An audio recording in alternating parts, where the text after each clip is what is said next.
Donald Trump. Joining me now, Liz P., columnist for thefiscaltimes.com, Katrina Pierson, Tea Party Leadership Fund spokesperson, and Byron York, Washington Examiner, chief political correspondent and Fox News contributor. And you start with you, Byron.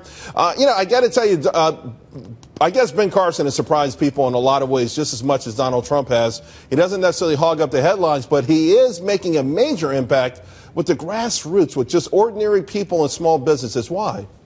Well, this is really, really good news for him. First of all, Republican voters just like Carson a whole lot. He has this personal appeal. He gives off a sense of integrity.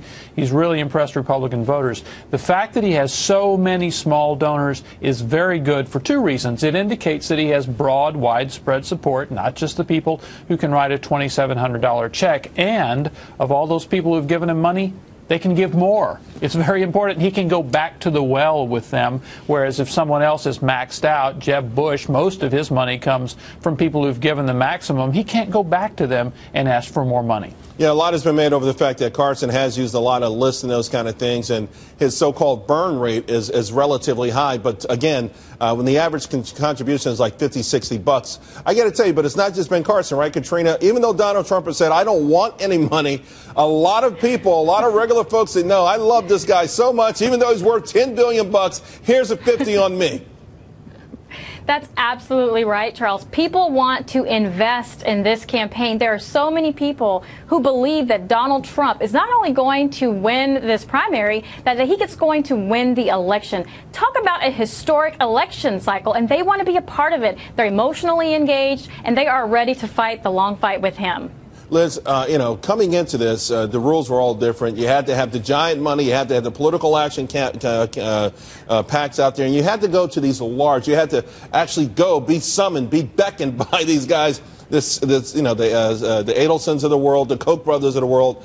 In the end, though, will that really still be the same? Can the ultimate winner of the White House avoid not having to go that route? Well, no. I think everyone's going to have super PAC money because there's an enormous amount on. Donald Trump's in a special category, and that will depend on how much he wants to spend on his own race, and that is really not clear yet.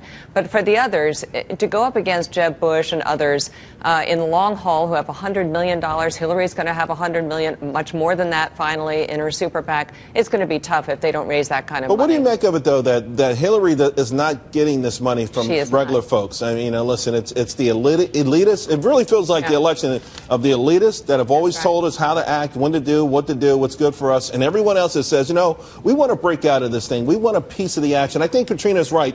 The regular person out there wants to hitch their wagon to the winner and to someone who they think represents or cares about them. It's pretty fascinating, right? On both the left and the right, it's all about the anti-establishment money raising and vote. I mean, Bernie Sanders, Ben Carson, pretty similar numbers in the second quarter, and both receiving a lot of it, 60% in Ben Carson's case, over 70%, almost 80% of Ben Carson's money is coming from small donors. Bernie Sanders' money is coming from small donors. That's extraordinary. And it's a little bit like what Obama did. The numbers are not as big, but it's a similar kind of show of support. And it's early. Here's the thing, Byron, and the RNC, they reported a record amount of money for a third quarter off year, $25 million. They've raised $80 million this cycle, and they say a lot of that's coming from small donors. It's never happened this early, so soon in a game. I know most of this is the Trump effect. Do you think it keeps going? I do. I mean, first of all, there is absolutely intense interest when I go out to cover events on the campaign trail. There's intense interest right now. What are we talking about right now at the top of the show? And I think that you're going to see that interest continue all the way through the caucuses and primaries. And by the way, to those who say it's really early, think about this. I mean, we're almost into November. Then you have Thanksgiving. Then you have Christmas. I mean, when you turn around, it is January, and it's almost time to start voting. Yeah, well, again, it looks like these small donors are driving this election, at least for now. The small donors are making a real big impact. Like I said, a record for the RNC, rather. By the way, take a look at this, guys. Donald Trump, he's taken in nearly 74,000 contributions. Despite the pledge, the fund his own campaign, the average contribution, only 50 bucks. Bernie Sanders, as we pointed out, 4 times more small donors than Hillary Clinton. It's the little guy that keeps stepping up.